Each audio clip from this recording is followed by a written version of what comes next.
Finding true love through intimacy. A lot of people have been asking about true love. Is there such a thing? If so, what is it? Is it attainable? If so, how attainable is it? If it were just love, I wouldn't have so much difficulty. But true love? Talking about true love is risky business.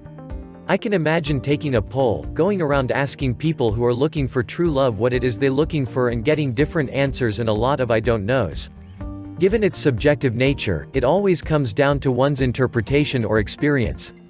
A never-ending number of questions always seem to get raised. Let's establish that what we are talking about when we say true love would not be referring to how a parent might feel towards his or her child or a child towards a parent, between siblings.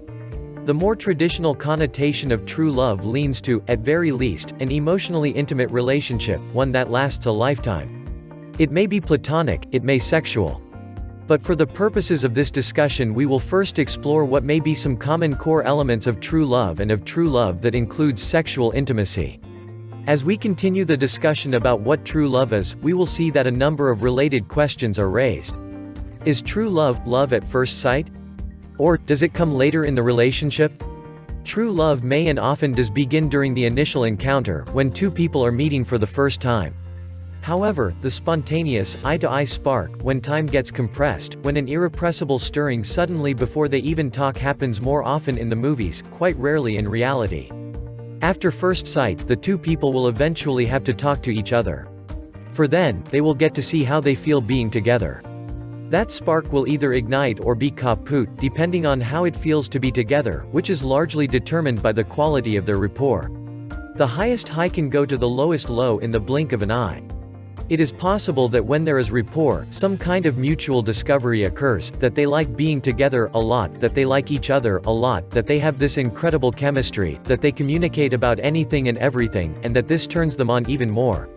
They can become quite excited by their rapport, but when attraction, desire and sex enter the picture, their excitement is further piqued. Is true love a matter of luck or something that was meant to be? Whether or not it was a matter of luck or their destiny to end up together, there is a strong likelihood that there was an initial rapport. It's not luck when conscious intention meets purposeful action.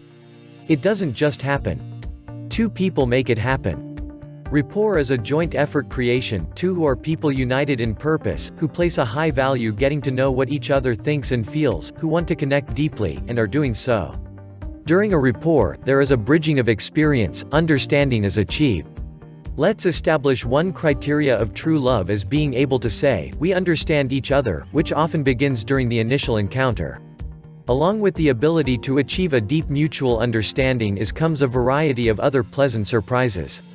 When gazing into each other's eyes and communicating on a deep level, the feeling of knowing one another elevates the level of excitement. We know each other like no one else does. For some, the experience of being able to be completely open, free and understood may be the highest of all highs. How long does true love last? Does it fade over time? It is reasonable to assume that if they did it once, they could do it again. However, there are no guarantees. What bears out in reality is that true love will last as long as both people are able to continue to communicate intimately. It may work to look at each and every encounter as a relationship in itself, independent of the others. It may also be considered that when there is consistency over time, the continuity will deepen their relationship, strengthen their bond. Is true love the same thing as being in love? Being with that special someone? Being number one? Being turned on? Having great sex? What does it feel like? Is it a high or rather mundane? Does it have substance or is it merely a bundle of excitement? Is it a long plateau of fixed contentment, like being happy ever after? Or, is it a never-ending, ever-deepening journey fraught with relationship-threatening challenges? Answering the above questions will require that some important distinctions be made beginning with true love versus being in love. Being in love is an altered state of mind. It is a peak experience, exciting, intense and temporary, tantamount to being high, running on adrenaline. When in love, two people may feel extremely turned on to each other, but how intimate they are is another question. They may feel clear-headed and certain about each other while they're in love, while forgetting that they're looking at each other through the lens of idealization, and are often disillusioned and overwhelmed when reality sets in. They are expecting, assuming or hoping that their altered state of mind will last indefinitely.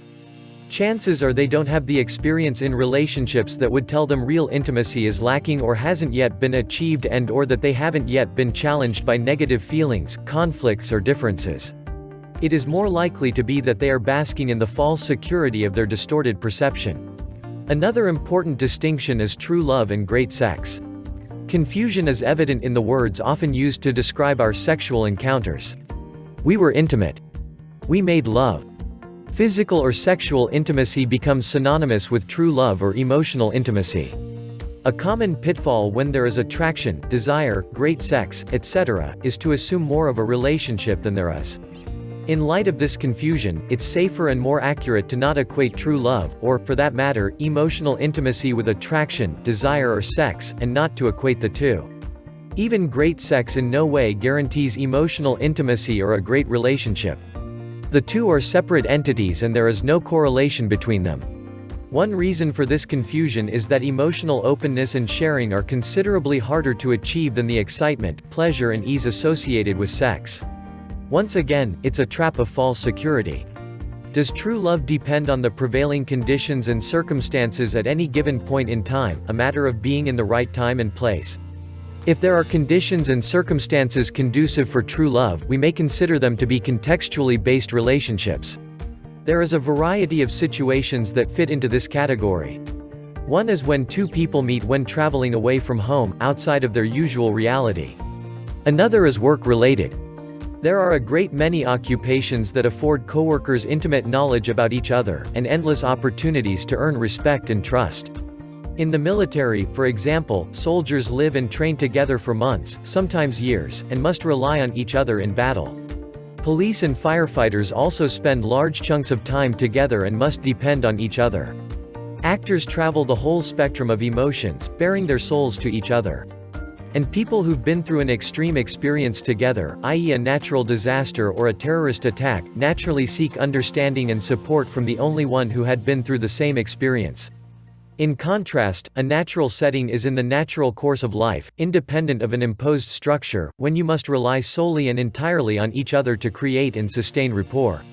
In these types of situations, it's quite common to explore whether they're able to sustain intimacy, whether their relationship can continue to work outside of the context in which their relationship grew, in a natural setting.